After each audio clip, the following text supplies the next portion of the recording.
कोई भी petrol head या ऑटोमोबाइल एंथुसियास्ट अगर जेडीएम वर्ड सुनता है तो उसके कान खड़े हो जाते हैं। और ये बात इसलिए भी सच है कि जेडीएम की कार्स होती ही इतनी लाजवाब हैं। और जैसे कि जेडीएम का मतलब होता है जैपनीज डोमेस्टिक मार्केट कार्स, और जैपनीज इंजीनियरिंग की तो बात ही अलग है। ये सब आपको पता है और इसलिए ही इन जेडीएम कार्स की दुनिया भर में दीवाने हैं। और एंथुसियास्ट पीपल बस कोई ना कोई रास्ता ढूंढते रहते हैं कि वो कैसे इन जापानीज कार को इंपोर्ट कर सकें और इन ब्यूटीज को लेकर घूम सकें अपनी कंट्रीज में। और बहुत से लोग ऐसा कर नहीं पाते क्योंकि ये जेडीएम कार सिर्फ जापानीज मार्केट के लिए ही बनाई जाती हैं और वहाँ की रूल्स एंड रेगुलेशन के हिसाब से। आज हम इस वीडियो में ऐसे ही 10 मोस्ट इम्पोर्टेंट जेडीएम कार्स की बात करने वाले हैं। तो बिना किसी देरी के वीडियो में बने रहिए और इस वीडियो को लाइक कर दीजिए। और उससे पहले ऑटो फिक्शन को सब्सक्राइब करना ना भूलें ऐसी ही अमेजिंग वीडियोस देखते रहने के लिए बेल आइकन के साथ। हम शुरुआत करते हैं रिवर्स ऑर्डर में। तो 10 नंबर पे बात करते हैं Honda civic EK9 type R. हाँ जी, original Honda Civic type R. Original Honda Civic type R एक हॉट हैच है और ये जेडीएम कार्स में इसकी एक अलग रॉयल्टी है। हाँ जी, ये फर्स्ट हॉट हैच में से है। और वैसे ये फर्स्ट हॉट हैच तो नहीं है जो अब तक बनाई गई हैं, लेकिन इसकी भी बात एकदम लाजवाब है। और ये EK9 सिविक टाइप आर की तो बात ही अलग है। ये फर्स्ट सिविक जो टाइप आर थी उसकी 6th जनरेशन पर बेस थी और इसमें आपको B16B इंजन मिलता था, यानी 1.6 लीटर का इंजन, जो कि नॉर्मली एस्पिरेटेड यानी नेचुरली एस्पिरेटेड था इनलाइन 4, जिससे आपको जो पावर मिलती थी वो मिलती थी 182 हॉर्स पावर और 160 न्यूटन मीटर की पीक टॉर्क, जो कि काफी लाजवाब था। और इसका वेट भी जो था वो सिर्फ 1050 किलोग्राम था, जिससे इसकी जो पावर टू रेशियो था वो भी काफी लो था। और इसमें आपको 5 स्पीड मैनुअल ट्रांसमिशन देखने को मिलता था, जिससे 0 से 100 की स्पीड सिर्फ 6.7 सेकंड में अचीव कर लेती थी। और एक क्वार्टर माइल कवर करने में इसके अंदर आपको 15.3 सेकंड लगते थे, जिसकी टॉप स्पीड थी 225 किलोमीटर पर आवर की। तो ये थी वो 90s की EK9 टाइप आर, जो कि जेडीएम कार्स में जिसका जलवा रहा है। Number 9, Toyota Celica GT4। Toyota Celica GT4 1980s से 90s के बीच की एक कार थी जो कि वर्ल्ड रैली चैंपियनशिप में काफ़ी सक्सेसफुल हुई थी। सेलिका GT4 आपको एक मॉन्स्टर रैली वाली गाड़ी थी, जिसके अंदर आपको 3S GTE 2.0 लीटर का टर्बोचार्ज इनलाइन 4 इंजन मिलता था, जो 239 हॉर्स पावर रिलीज करता था 302 न्यूटन मीटर टॉर्क के साथ। और इतनी पावर से ये जेडीएम कार 6.3 सेकंड में 100 किलोमीटर की स्पीड अचीव कर लेती थी। और इससे क्वार्टर माइल आप 15 सेकंड में अचीव कर सकते थे, जिसकी टॉप स्पीड थी 245 किलोमीटर पर आवर की। और ये भी एक लाजवाब जेडीएम कार है अपने टाइप की। नंबर 8, निसान 300 ZX या फिर फेयर लेडी। निसान 300 ZX एक एक्चुअली वेल नोन कार है जिसको नॉर्थ अमेरिकन मार्केट में भी जाना जाता है। यही सेम कार आपको लोकल मार्केट में मिलती थी जापानीज के अंदर, जिसका नाम था फेयर लेडी। और इसके अंदर आपको काफ़ी ज़्यादा, ये उस ज़माने की हाईटेक कार में से आती थी। इसके अंदर आपको 4 व्हील स्टीयरिंग सिस्टम मिलता था और variable valve timing, twin turbo V6 engine. और ये उस समय की बात है, यानी कि 1989 की। तो ये सच में वाकई में उस समय के हिसाब से काफ़ी टेक्नोलॉजिकल एडवांस कार थी। निसान 300 ZX 1996 तक प्रोड्यूस हुई और इसमें काफ़ी सारे इम्प्रूवमेंट करे गए थ्रू आउट द ईयर। जैसे कि आपको मैंने बताया 4 व्हील स्टीयरिंग यानी सुपर HICAS सिस्टम, जिसकी वजह से हाइड्रोलिक से इसमें इलेक्ट्रिक एक्चुएशन हुआ, फ्यूल इंजेक्टर मिले, बाकी काफ़ी सारी चीज़ें एडवांस हुई। तो इसके अंदर इंजन ही जेडीएम कार्स की एक ऐसी यूनिक चीज़ होती है जो कि USP वही काफ़ी थी। तो VG30 DETT इंजन था इसके अंदर, जो कि 300 हॉर्स पावर रिलीज करता था 386 न्यूटन मीटर टॉर्क के साथ। और ये 0 से 100 सिर्फ 5.2 सेकंड में अचीव कर लेती थी। और इसकी टॉप स्पीड थी 274 किलोमीटर पर आवर की, जिसकी वजह से ये एक लाजवाब जेडीएम कार बनकर आती है। नंबर 7, टोयोटा सुप्रा MK4। हाँ जी, वन ऑफ द किंग जिसे कहते हैं जेडीएम कार में टोयोटा सुप्रा। टोयोटा सुप्रा की एक अलग लेगेसी है, जिस पर हमने एक अलग बिल्कुल वीडियो बना रखी है, 10 facts you didn't know about Toyota Supra, जो वीडियो आप right hand side I button में जाकर देख सकते हो। और ये car fast and furious movie में भी शोकेस की गई है और ये काफ़ी ज़्यादा धमाकेदार कार है और इसकी तो बात ही अलग है, जलवा ही अलग है। टोयोटा का बैज इस कूपे के ऊपर, लेकिन जो ये पावर देती है फरारी से कम नहीं, मैंने सही बोला। इसके अंदर आपको 2JZ GTE इनलाइन 6 इंजन मिलता है। हाँ जी, इनलाइन 6 इंजन जो कि 326 हॉर्स पावर रिलीज करता है 434 न्यूटन मीटर टॉर्क के साथ। ये 4.6 सेकंड में है 0 से 100 की स्पीड कवर कर लेती है और इससे आप क्वार्टर माइल तो सिर्फ 13.1 सेकंड में अचीव कर सकते हो। और ये लेजेंडरी 2JZ इंजन काफ़ी ज़्यादा कैपेबल है। इसके अंदर आपको 6 स्पीड मैनुअल गियर बॉक्स मिलता था जिससे इसकी हाई हॉर्स पावर काफ़ी आसानी से हैंडल की जा सकती थी और इसकी वजह से ही ये काफ़ी ज़्यादा फेमस है अपनी ड्रिफ्टिंग के लिए भी और काफ़ी लाजवाब कार है, इसकी तो बात ही अलग है। तो ये थी हमारी टोयोटा सुपरा MK4। तो बात करते हैं नेक्स्ट कार की जो कि JDM कार है, वो है नंबर 6 पर माज़दा RX-7 FD।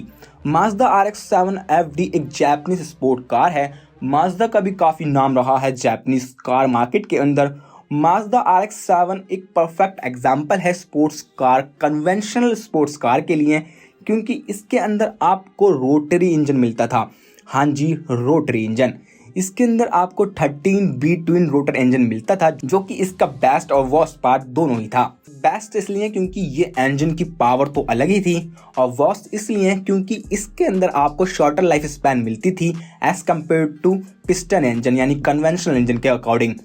तो रोटरी इंजन इतना बेकार भी नहीं था, यूजुअली बहुत ही बेकार था, लेकिन एंथुसियास्ट पीपल की नज़र से देखा जाए तो इस रोटरी इंजन से इसमें काफ़ी ज़्यादा पावर मिलती थी और एक अलग ही सबलाइन एक्सपीरियंस मिलता था।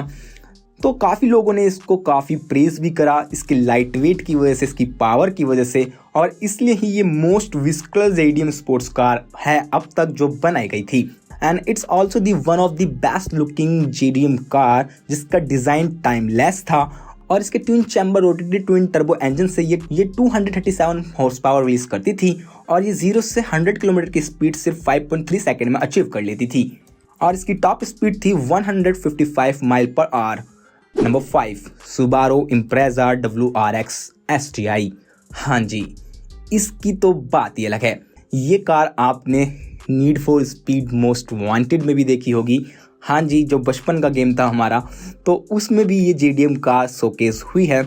ओरिजिनली ये 1994 में थी और इसके अंदर जो आपको इंजन मिलता था वो मिलता था EJ20 2.0 लीटर का फ्लैट 4 इंजन जो आपको 276 हॉर्स पावर निकाल कर देता था 359 न्यूटन मीटर टॉर्क के साथ। और पावर के साथ साथ इसमें आपको ऑल 4 व्हील्स में पावर मिलती थी, यानी कि ये ऑल व्हील ड्राइव सिस्टम के साथ आती थी। सुबारू की यही खासियत थी कि ये ऑल व्हील ड्राइव कार थी जिसमें आपको 6 स्पीड मैनुअल ट्रांसमिशन मिलता था। मैनुअल ट्रांसमिशन तो मिलना ही चाहिए था JDM कार्स में, क्योंकि JDM कार्स इसलिए ही जानी जाती हैं अपने मैनुअल ट्रांसमिशन की वजह से, जो कि 90s की बात कर रहे हैं हम। और ये 0 से 100 सिर्फ 5 सेकंड में अचीव कर लेती थी और इसकी टॉप स्पीड थी 252 किलोमीटर पर आवर की, जो कि काफ़ी लाजवाब बात है। Number 4 Mitsubishi lancer evolution 6। हाँ जी, मित्सुबिशी लैंसर इंडिया के अंदर भी आई है, लेकिन अगर हम बात करें इस लैंसर ईवो की यानी 6 की, तो इसकी ये लैंसर की वो जनरेशन है जिसकी तो दाद दी जाती है। अगर हम बात कर रहे थे WRX STI सुबारू इम्प्रेजा की, तो उसकी टक्कर में जो आती है राइवल कहें तो वो थी ये कार। हाँ जी, लैंसर ईवो काफ़ी ज़्यादा अच्छी कार थी और इसकी काफ़ी जनरेशन आ रखी है लैंसर इवोल्यूशन की। हाँ जी, टोटल 10 जनरेशन आई थी और ये 24 ईयर्स तक मार्केट में रही, लेकिन दुर्भाग्यवश से अब इसको डिसकंटिन्यू कर दिया था 2016 के अंदर, जो कि काफ़ी बेकार सी बात है। वैसे इस लेजेंडरी कार के अंदर आपको 4G63T इंजन मिलता था जो कि मोर कन्वेंशनल इनलाइन 4 इंजन था और ये इंजन आपको रिलीज करके देता था 276 horse power 373 newton metre torque के साथ। और इसका जो टोटल वेट था कार का वो था 1365 किलोग्राम, जो कि अल्टीमेटली थोड़ा हैवियर साइड में था STI की यानी इम्प्रेजा से। फिर भी ये कार 0 से 100 सिर्फ 4.7 सेकंड में अचीव कर लेती थी, जो कि इसके close ratio 5 speed manual gearbox से अचीव होता था और इसके अंदर भी super all wheel drive system था और ये काफ़ी ज़्यादा सुनामी लेकर आती थी, या सुनामी वर्ड कहना इसके लिए अच्छा ही होगा। Number 3, Honda NSX। ये कार मेरी सपनों की कार है। हाँ जी, होंडा की ये सुपर कार एकदम मुझको यूनिक सी लगती है। इसका स्टाइल, इसकी स्पोर्टी लुक्स, सब कुछ एकदम लाजवाब है, क्योंकि ये एक मिड इंजन स्पोर्ट्स कार है जो कि यूएस में भी सोल्ड हुई थी अकूरा NXX नाम से। लेकिन हम जो बात कर रहे हैं, हम JDM की बात कर रहे हैं, तो मोस्ट सिग्निफिकेंट JDM कार्स में इसका नाम आता है। और NXX का मतलब होता है जापानीज में new sports car experimental, NSX। तो यही है इसका मतलब।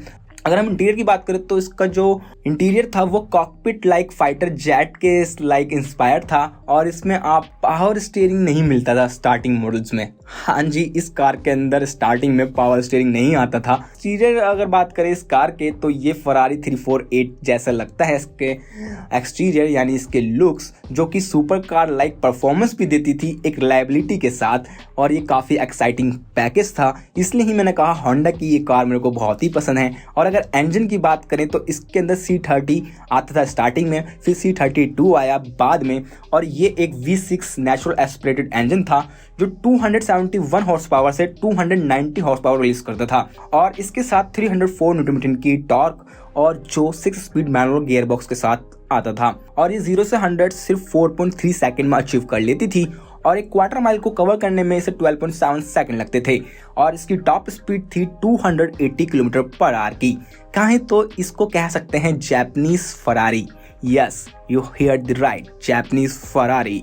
Number 2, Nissan Silvia, the most affordable Japanese car, क्योंकि इसके सुपर्ब चैसी, हैंडलिंग एंड बाद में इसके अंदर जो इंजन था वो भी काफ़ी नोटेबल था। इसके अंदर SR20 DET इंजन मिलता था। निसान S15 सिल्विया में आपको जो इंजन मिलता था वो काफ़ी ज़्यादा अच्छा था, जिसकी वजह से ये 247 हॉर्स पावर रिलीज करती थी और 274 न्यूटन मीटर की टॉर्क। इसके अंदर 6 स्पीड मैनुअल गियरबॉक्स था, साथ में लिमिटेड स्लिप डिफरेंशियल, जो कि इसकी पावर को रियर व्हील्स में भेजता था। ये एक रियर व्हील पावर कार थी जिसका कब वेट भी काफ़ी लाइट था, 1250 किलोग्राम का, जिसकी मदद से ये सिर्फ 0 से 100 की स्पीड 5.5 सेकंड में अचीव कर लेती थी, और इससे क्वार्टर माइल आप 13.9 सेकंड में अचीव कर सकते थे। ये एक अंडररेटेड कार है, JDM कार है, जो कि काफ़ी फेमस थी 90s के अंदर, इसलिए ही हमने इसको इस लिस्ट में रखा है। Number 1, Nissan Skyline GTR। हाँ जी, the king of JDM car.